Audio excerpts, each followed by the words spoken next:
ingane nono ezogana ubaba kodwa sebona indoda ey'nganeni zakhe yona into engifuna siyilungise osho ukuthi ngigane ubaba kungathi ngiyingane mase ngingifengithelana nobhuti wakho usuthini usuyibona iy'ngane kodwa wagana ubaba ogane kanjani ngiyitholile njengami vele suwatholile amafesitela usibuyisele ubhuti wethu yena azokwazi ukuthi asikhontrole njengomuntu omdala ukuthi uhlukana-ke nokuhweba naye ulala nengane ngobani vele ulalela nengane ulalela ngengane ngizoshada nami ngiyingane angithi kwashona siney'ngane mina nawe asingani kodwa uyazi iposition yakho as uma mncane wethu sifundise inhlonipho hhayi ukuthi uzohlelekeke soze walunga wena uyohlezi ukanje.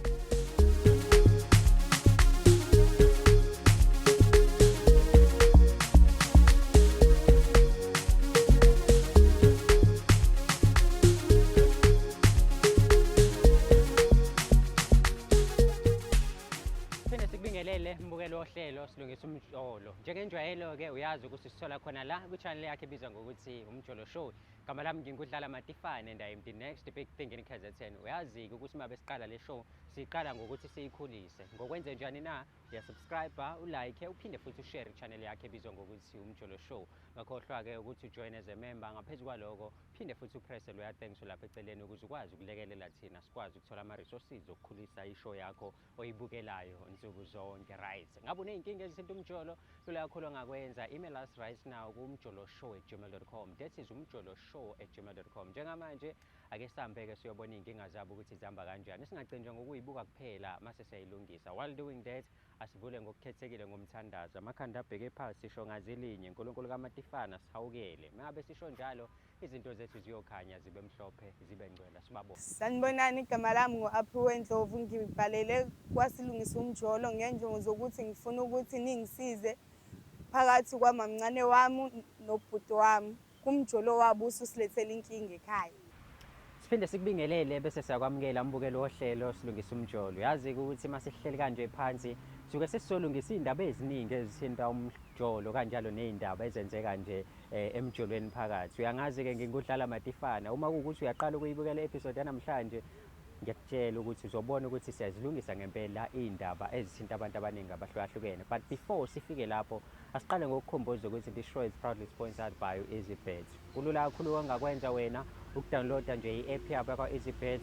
Masunayo register and bet using the code umjolo, that is UMJOLO. Ngokwenze njalo-ke uzibeke ethubeni to get 50 rand sana bonus voucher namanye ama-benefits amaningi kakhulu ongakwazi ukuwathola lapha yakwa-EasyBet. So do the right thing, download the app, masunayo uregister mase-ke uyabhetha using i-promo code yakho ebizwa ngokuthi umjolo. Njengoba bese ngishilo ukuthi sisolungisa iy'ndaba zomjolo, celeni kwami khona usise sinaye njengamanje sokhuluma naye sazi kabanzi ukuthi zikhiphani ngaye nanokuthi kungani ezithola ela kwishow namhlanje. Ntambama dadewethu sawubona. Yebo bhuti njani? Ngiyaphila mama, wena kunjani? Ngiyaphila mama. I know, siyathokoza kakhulu ukuthi sibe nawe namhlanje ohlelweni silungisa umjolo. Sengiyishilo mina nguDlala Matifane. Usise sinaye namhlanje ubani? Igama lami nguZanele abamhlongo oshadele kaNdlovu. Okay, alright. Siyabonga kakhulu ukuthi sibe nawe namhlanje la ohlelweni sizokhuluma nawe sazi kabanzi. Ngiyeza ukuthi kungena nendaba yomshado. Mhlambe uma singakubuza nje umjolo wakho njengamanje uhamba kanjani? Umjolo wami njengamanje angijona muntu ngoba umkhwena wami washona 2 years back. Okay. Yeah. 2 years back. Yes. So mengabe shona kwaba umuntu osazilele nje ongenamuntu. Yebo sazilile. Okay. Awunamuntu njengamanje. Yeah. But namhlanje ula ohlelweni simply because kunosisi uzibiza ngo-Aphiwe. I'm not too sure if uyamazi no-Aphiwe. Aphile ngiyamazi nginamkhwena wami. Okay. Ngiyamazi. Okay, mengabe umazi mhlambe injani i-relationship between wena naye noba-2? Ayihambi kahle phakathi kwethu soba-2 sithi ngashada nobaba wakhe ayihambi kahle ngoba siyalingana mina naye, so hlezi sixabana since nje. Namhlanje ukubizele la ohlelweni ukuthi khona izinto afuna niyilungise. Mhlambe were you aware ukuthi izinto ey'kanjani lezo noma uthe wethi ngize khona ngizoza ufuna ukuthini kumina? Ngithe wathi ngizwe ngoba vele asizwani, ngizoza ukuthi ufuna ukuthini yini le ngakaze angibizele yona phambi kwakhamera. Okay. Mhlambe njengoba namhlanje kuthathiwa kubeka phambi kwamakhamera, khona mhlambe enye indlela akazama ngayo ukuthi nihlale phansi nikhulume indaba zenu noma manje uyaqala ukuthi akulethe la kwishow beningakaze nikhulume before? Besingakaze sikhulume before ngoba besingazwani ingane ekuhlaza nje kahle kahle. Okay. But-ke ngoba usukhona-ke usizwa decide ukufika, njengamanje uready ukumbona, uready ukuzwa ukuthi ufuna ukuthini kuwena? Ya ngiready umbona nokuzwa futhi ukuthi uthini. Okay. Uyazizwela-ke ukuthi-ke ba-ready, nge-ready, and I'm sure nawe u-ready ukuthi sibone ukuthi indaba yethu namhlanje ihamba kanjani. Khumbula-ke ukuthi sekuvezele ukuthi njengamanje akajoli and umuntu oza la, excuse me, ingane kamkhwenyana wakhe ayemganile noma ababethandana naye ongasekho emhlabeni. Uthi-ke ufuna ukuzwa ukuthi ngempela kungani efuna ukuthi eze la namhlanje bezokhuluma naye, and naye she's willing to know ukuthi yindaba ezemlethe la cause abazwani labantu and ukhale ngokuthi-ke bayalingana. So looking forward ukubona ukuthi kuhamba kanjani. Wena ungayindawo, ithimba lethu njengamanje liyahamba liyosilandela u-Aphiwe limbeke la. Mekafika sobe sesiyiqala-ke indaba yethu sebekhona bobabili.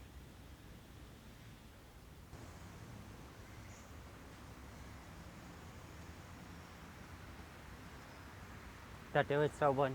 Yebo sawubona futhi. Kunjani? Ngiyaphila unjani? I know, siyathokoza ukuthi sibe nawe namhlanje kwishow sizokhuluma nawe sazi kabanzi njengawe nosisi ngapha eceleni. Well, sengikhulumile-ke nawe sisi othe asikulethele yena.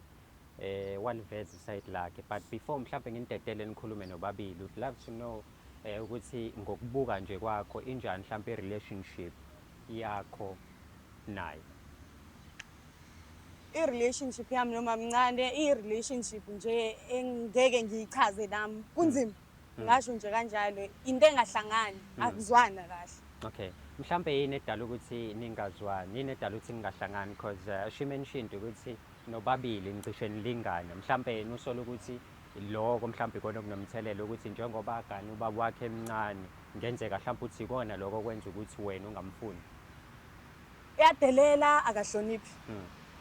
Engahloniphi uzazi yena nje ukuthi uyena kuphela umuntu ophilayo, akabazi abanye abantu. Yikona nje engakusho ukuthi angikwazi ukuhlonipha umuntu ongangihloniphi. Ngingakwazi futhi nokuthi ngingamenza as umuntu ohloniphayo ngoba sesikule ndawo ekubene umuntu engahloniphi. Yikona nje engakusho, yikona okugcina sekusiqhaza. Okay. Elinye point alivezile ukuthi njengoba umbizele la namhlanje, anibona abangani, anijwayele ngisho nanokuthi mhlawumbe kwesinye isikhathi nithola isikhathi sokuthi nihlale ndawonye nikhulume. Yini ekwenza wazi wadecide ukuthi namhlanje kumele umlethe la kwishow? Yini la ufuna ukumtshela yona? Uma mncane angizube ngimfihlela lutho. Namhlanje ngikubize la ngoba ngifuna ukuthi silungise indaba yakho yomjolo nobhuti wami. Shana nobhuti wakho mina. Yikona nje ngikulethe la ngoba ngiyazi ukuthi niyajola and lokho kuthanda ukusiphazamisa emndenini. Ngifuna ukuthi kwazi kanjani ngoba phela ubhuti wakho axoshwa imikhuba yakho lapha. Imikhuba yami yenze njani? Ngifuna ukuthi amadoda lapha endlini ababona. Akaze ngenisa amadoda endlini. Awangenisi namadoda. Angingenisa amadoda, ngifumela ukwazi. Ngifuna niyeke lento yomjolo wenu. Utholile amafu wafuna, angazi manje yini esenzithatha ukuthi uthathe amafu awahlangani. Ubufebe ngeke uzubuyeke. Ubufebe wena.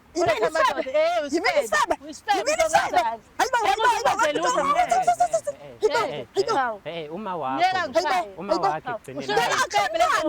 Zonke indawo uzohleze kanje. Yonke indawo uzokanje. Awuyeke ubhuti. Sifuna ubhuti wakho ini? Umjolo lo wakho ufeba ngaphansi. Okay. Ngifuna uku-understanda la. Lo muntu uthandana nobhuti wakhe, in the meantime uthi umamncane. Kwenzeka kanjani konke lokho? Ubufebe yiwona nje engizama ukuchaza. Ubona ubufebe. Lo muntu uze ekhaya egane nono ezogana ubaba. Kodwa sebona indoda einganeni zakhe. Yona into engifuna siyilungise. Ngosho ukuthi ngikani ubaba ngasi ngingane. Mase ngifenzela nobhuti wakho usuthini? Uzuyibona ingane kodwa wagana ubaba wagana kanjani nobaba wakho lengitholile njengawe. Vele suwatholile amafesti usifisela ubhuti wethu yena ezokwazi ukuthi asicontrol njengomuntu omdala ukuthi. Uhlukana-ke nobufeba naye. Ulala nengane ngobani vele?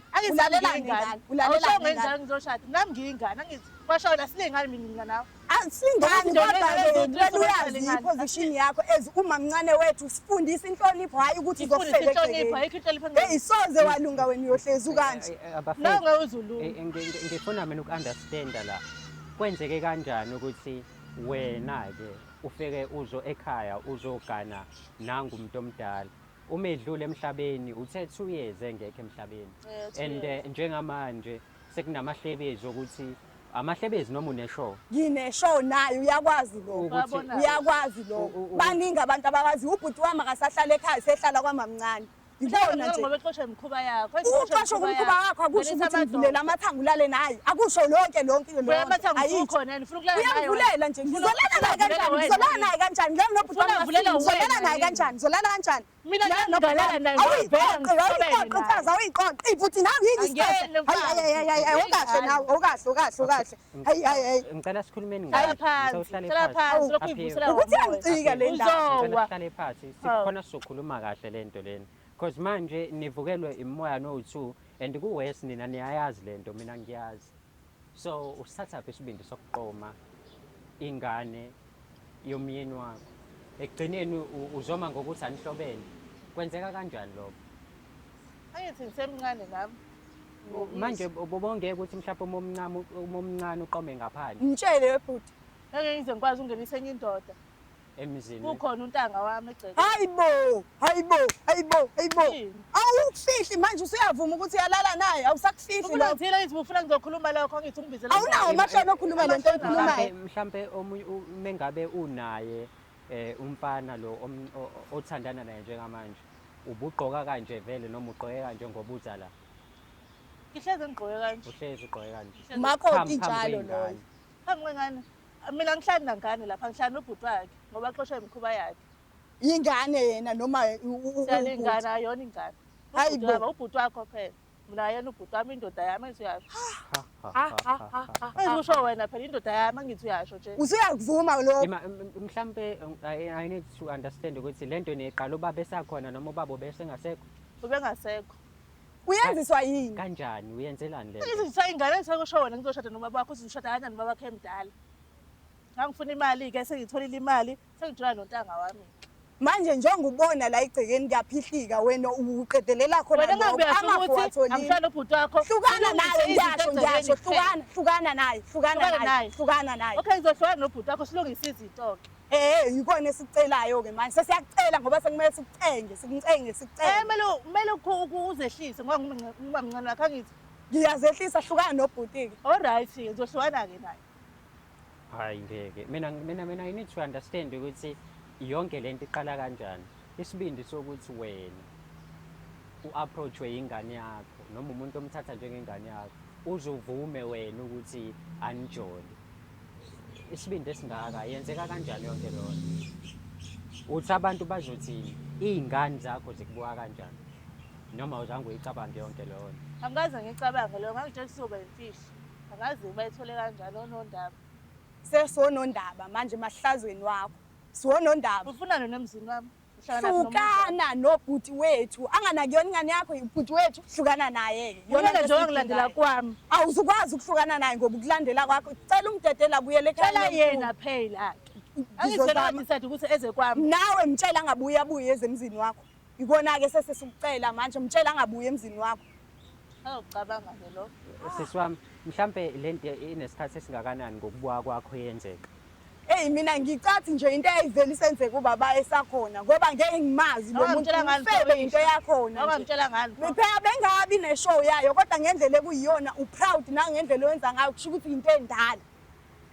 ubufebe nje weza nabo azobhanga la ngizongibizela into esiyele zongibhedlela ngikhuluma nonsense febe ndini hayibo imina futhi isifebe yimina hayibo ngiyalingwa hlala phansi ngeke uzungenzela ukuthi ngeke uzungenzela ukuthi yakhohle ukuthi siyalingana unginike 2 minutes khona ngifuna ukulungisa anginqeni isifebe anginqeni angithi ufuna nobhuti wakho ayimkhulumela emehlala nami angisazi sekumele alale nami futhi phela nakho umkhulumelo yamkhulumela hayibo ngeke futhi ngihlulakele bengizama ngihlulakele hayi lokho umosha isikhathi umile hayibo bafethu Hayi nawe uyazwela ngihlulakele. Usuyazwela-ke nawe-ke into ekade Kanti ungangihloniphi la wena? Athi wangibizana ngomamncane. Sizongibiza la phambi kwakhamera. So wena unesibindi sokuthi utshela abantu bebuka ukuthi iqinisile ingane ujola nobhuti nengane yendoda yakho. Angithi uze la ngoba lakhe efuna iqiniso. Ngamtshela-ke iqiniso ayisetholile. So nizohlukana noma ngeke nihlukane njengoba yena ekucela ukuthi nihlukane? Sohlukana njengokusho kwakhe. Awusamthandi mani noma usowenzela ukuthi sebeyazi mani kanti wena bekuyinto ade ufuna ukuthi bayigcine kube impilo. Ngoba sebeyazi sengizomyeka ubhuti wakhe naye ngimtshela ukuthi futhi aphindelele kubo. Hayi sobonga lo. Kukhulu nje lokho okuthini. Yeke nawe ungenisa amadoda. Awuhlangene emzini kababa. Wena uhlangene umamncane. Umamncane kanjani olala uma mkhulu engasekho nalapha lingafike ngilali. Ha, ayikukhulu. Wena-ke isibindi sokuthatha amadoda kweminye imizi uzowafaka kini sithathwa kanjani? Hawu ukhuluma into anganasho naye ayikho lento ayikhulumayo umamncane. Ayikho usefuna nje into azozilekelela ngayo. Ayikho lonto nawe uyalazi lonto. Ayikho lento ayikhulumayo singabiza u3 nje akuhlawuliwe nje lapho uncolisa umuzi wababa. Ingane zami sezihlanganaphi la? Zihlanganaphi sikhuluma ngomsebe bakho sifuna ubhuti omdala lezo sezikhuluma azingendawo. Kaze phela ubhuti wakho omdala kodwa nawe ingane zakho zise kubo. Unhlanganaphi ingane manje? Nawe uhlangana kubhuti wakho. Okay, ngizozisa-ke mamncane ngizozisa ngoba ufuna lokho angithi buyisa ubhuti wethu ke ingane ngizosihambisa. Ngizomletha kodwa amafa ngeke ngize niwathole. Asisena ndaba namafa uqedile umzekelo. Ngeke uze uwathole nisho ukuthi unendaba nawe. Into engifakayo awuzele ngisho ukuzala la ekhaya ngizobe ngixakwe yini ngizala ekhaya ngoba phela ngangifuna imali. Ngixakwe yini ngizozala ekhaya. Ubaba wayengenwe yini kodwa uNkulunkulu wayengenwe yini nje? Hayi. Hayi ngiphelelwa amagama mina hayi angiyazi le ndaba yakho mama. Isibindi esingaka. And into engithusa kakhulu ukuthi awuyiphiki yonke le nto. Ngizoyibuka phela ngizothini ungingasishe la. Ngizomtshela konke amaqiniso awafundayo ngizokutshela nje konke amaqiniso. Okay, mhlawumbe into engifuna ukuyazi kuwena uhlukana naye ngoba ungasamthandi noma uhlukana naye ngoba uthi anihlukane and leyo nto isuka kuwena ngaphakathi. Sizohlukana naye ukumthanda ngaze ngimthanda la futhi siyathandana nje ukuthi siyathandana cha. Nenzani? Sasiganga nje. Bagcina sebethola-ke. So wena mongabe ufuna uganga nezingane wena. Ayitho siyalingana. Uba waqala umuntu. Uyena kuyabonakala. Bawukuphi? Kuyabonakala isifebe sezizoba sisi. Uhlangana futhi bawaqala umuntu. Kuyafana iqiniso likhuluma phela sewuzokhuluma amaqiniso usinda yini manje? Uyena ongiqalayo. Waqala ngokuthi ngimfunani. Wangibuza kahle ubaba wakhe ngangimfunani. Ngoba phela uyena untanga wami. Lokuqala indaba yakho ukukhuluma lokuveza ukuthi wathi mawufika bathi umfunani umuntu omdala because umncane.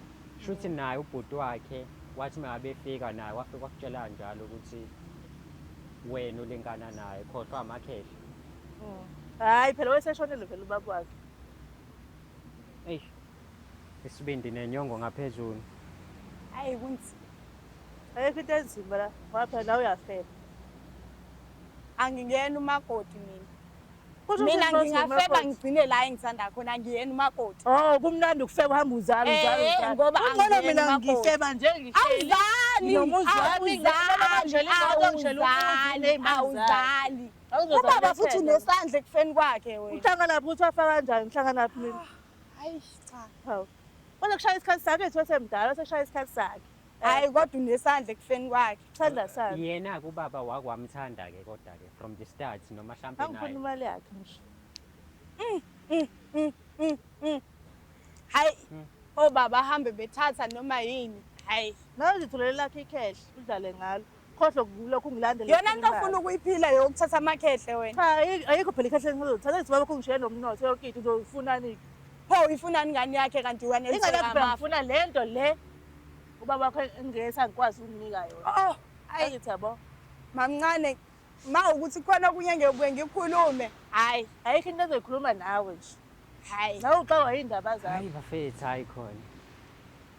Hayi khona angazi nanokuthi ngithini mina. Angazi ngiphelelwa amandla.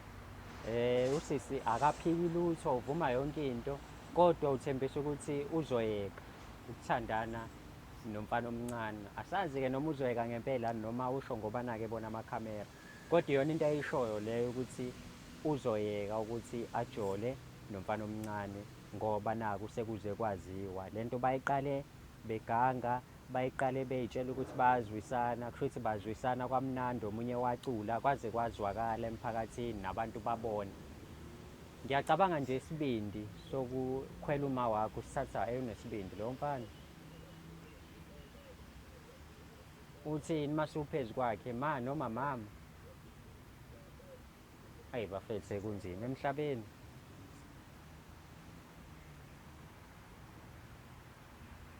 And labantu bacishe balingane yabo, niyalingana noma nicishe nilingane?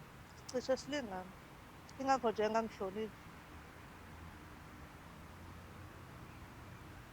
Mhlampe nawe uney'nkinga ezithinta umjolo, si-imeyile njengamanje umjoloshow@gmail.com.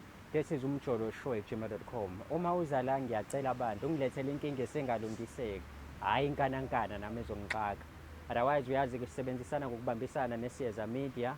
If ever ufuna ukuthi babe khona emcimbini wakho bazokushuthela ama-live screening, ungakwazi ukuthi ubabhukhe ama-details wabo siwafaka la ngezansi. Akugcini-ke lapho uma ukuthi ufuna i-next big thing in KZN udlala Matifane afike to DJ azobe u-MC noma i-host yomcimbi wakho, uyam-email to dlalamatifane@gmail.com. Ungangi-check-a ey'nkundleni zokuxhumana Facebook, X naku-Instagram @dlalamatifane. Ungakhohlwa ukusubscribe, ulike uphinde futhi ushare i-channel yethu Umjolo Show. Siyabonga kakhulu ukubukela kwakho.